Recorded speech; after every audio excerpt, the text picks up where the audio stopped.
শৃঙ্খলা রক্ষা কমিটিতে সশরীরে হাজিরা দিতে হলো হুমায়ুন কবিরকে। তবে হাজিরা দেওয়ার পর হুমায়ুন কবিরের অবশ্য সুর নরম। দলের শৃঙ্খলা মেনে চলতে হবে এমনটাই প্রতিক্রিয়া ভরতপুরের তৃণমূল বিধায়কের।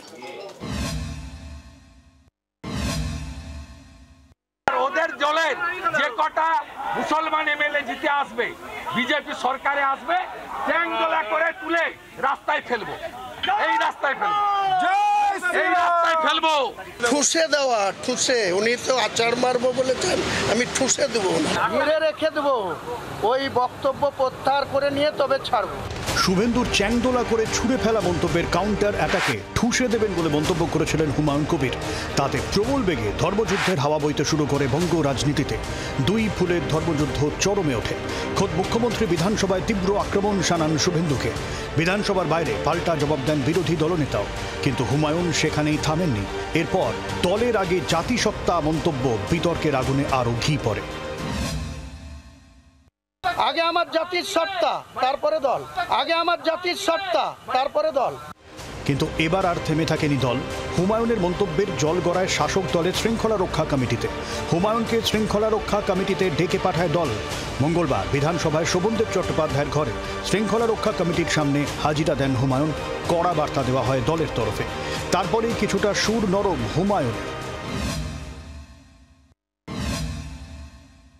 জাতিসত্তা নিয়ে, ব্যক্তিসত্তা নিয়ে হুমায়ুন কবির যা বলেছিলেন, মনে করা হচ্ছে শৃঙ্খলা কমিটির বৈঠকের পর তিনি পিছু হটলেন।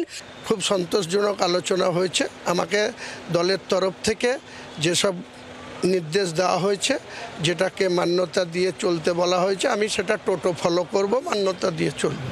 দলের বার্তা মেনে চলবেন, কিন্তু সত্যি কি সুর নরম ভরতপুরের বিধায়কের? তাহলে আপনি কি জাতিসত্তা নিয়ে প্রকাশ্য মুখ খুলবেন না? এইসব নিয়ে কোনো প্রশ্নের উত্তর আমার কাছে নেই। আর শুভেন্দু প্রশ্নে অবস্থান কি নরম করলেন? বিরোধী দলনেতা মুর্শিদাবাদে ঢুকলে কি হবে সে বিষয়ে কিন্তু জল্পনা জিয়ে রাখলেন হুমায়ুন। যখন যাবে তখন সেই ব্যাপারে কি করব আপনারা জানতে পারবেন। এর আগে একাধিকবার হুমায়ুনকে সতর্ক করেছে তৃণমূল। তখনকার মতো কিছুটা সুর নরম করেছেন, কিন্তু পরিস্থিতি তৈরি হলে তিনি যে ওসব সতর্কবার্তা, কড়া বার্তার ধার ধারেন না তা বহুবার বুঝিয়েছেন।